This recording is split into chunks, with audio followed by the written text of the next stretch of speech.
Twongeye kugushima Mana, turagushimye ko watugiriye neza. Turagushimye kandi ko wongeye kwemera ko turangiza umwaka amahoro.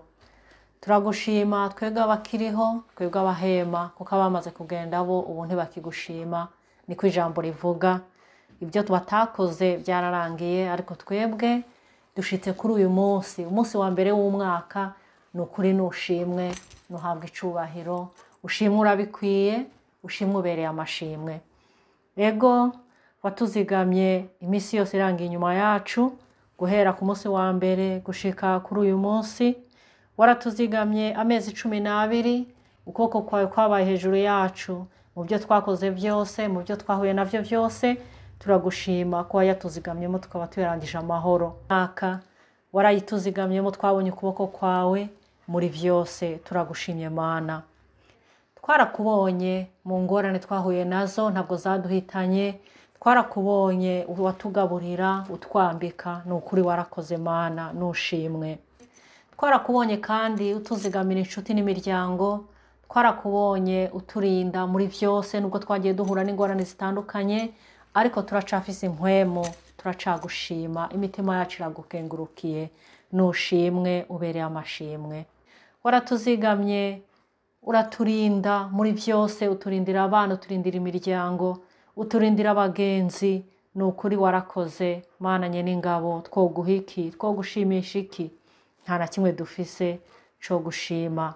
Warakoze Mana, ubereye amashimwe. None rero Mana, watugiriye neza. Mbe ninde utogushima? Ninde utogushima muri uyu mwaka awurangije amahoro agatanga urundi amahoro? Ninde utogushima? Uwahuye n'ibyago ariko yahuye n'ibyiza. Uwabuze ibyo kurya iminsi imwe, iyindi warabimuhaye. Niyo mpamvu akiriho, kuko byose bitangwa nawe. Hatunga Uhoraho Nyeningabo, niwe ubifise mu biganza byayo. Waraturinze, twabaye mu mazu atandukanye, ariko utuzigamiramo. Haraguye imvura, imivu iratemba, ariko ntiyadutembanye. Amazu ntiyatuguye ko ngo dupfe. Turazi neza ko hari abandi bamaze gupfa kandi bishwe n'amazi yatembanye amazu yabo. Waraturinze Mana, turacariho, nushimwe. Waraturinze mu mazu, tuba mu mazu arimwo umucanwa wa electricité. Turumva inkuru z'abandi amazu yahiye bagapfiramo canke se bakabura abana babo, ariko twebwe waratuzigamye, waraturinze. Umuntu wese agifise impwemu kandi yarabaye mu nzu irimwo electricité ntimuhitane. Yongera mfashe dushime, Imana yarakoze. Waraturinze, harabayeho imiyaga, ibihuhusi byinshi, ariko ntivyaduhitanye. Waraturinze mu ngendo twagiye tugenda hirya no hino, tukagenda tukagaruka, kandi twumvise inkuru z'abagize accident bagapfa, ubuzima bwabo bukagenda.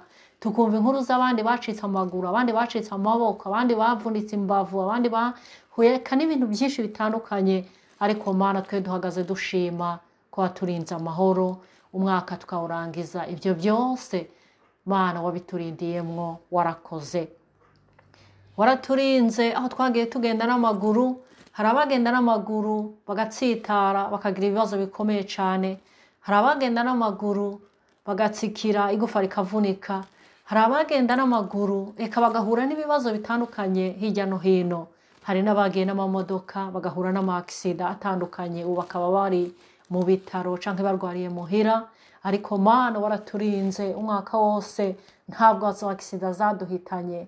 Nukuri warakoze. Warakoze Papa. Abakiriho tugushime, tuguhimbaze, ubereye amashimwe. Ni byinshi nitwevuga ngo tubirondore, tubirangize.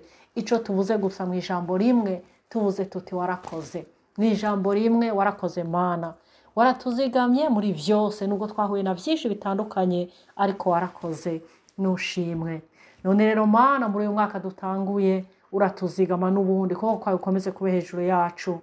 Imbaraga zawe zikomeze zituzigame, kuko ni wowe utanga uburinzi bukomeye. Urinda abana, ukarinda abakuze, urinda abapapa, urinde n'abamama, urinde abahungu, urinde n'abakobwa. Uzutuzigame mu misi yose, izogira umwaka wose dutanguye. Uzuturinde tugenda, wongere uturinde tugaruka. Uzuturinde duhagaze, wongere uturinde twicaye. Uzuturinde turyamye, uzuturinde tunavyuka kandi. Uzuturinde mu gatondo, uzuturinde ku mugoroba. uze uturindire abacu, uze uturindire n'ibyacu, uze uturindire ingo, uturindire n'imiryango, uze uturinde muri byose papa, uze utube hafi. Iryo ni ryo sengesho ryanje. Kandi uzurinde inshuti, abavandimwe ndetse n'imiryango, uzurinde abantu bose bakwemera bakakwizera, n'abatarakumenya nabo uzubahe kukumenya. Twese Mana tuze tugushime ukubereye amashimwe. Urakoze, urakoze. Ushime kandi yuko ingorane zose nubwo zabayeho ariko twarakubonye, twahuye n'amahwa ariko amahwa yari afise n'amashugwe, kandi ayo mashugwe niyo atuma dushima mu byose twahuye navyo. Kandi nubwo twovuga ati twahuye n'ibibazo ariko twahuye n'ibyiza, twahuye n'ibidushimisha nubwo twahuye n'ibitubabaza, ariko ibyadushimishije nibyo byinshi. Icambere nuko waduhaye impwemu tukaba duhema, kuko nizo zonyene zituma umuntu ahagarara bigakunda. Warakoze, turagushimye. Nukuri nushimwe, warakoze, nushimwe muri byose. Kandi uze utuzigame no mu biri imbere, turakwizigiye kandi turakwiragije. Urakoze. Amen.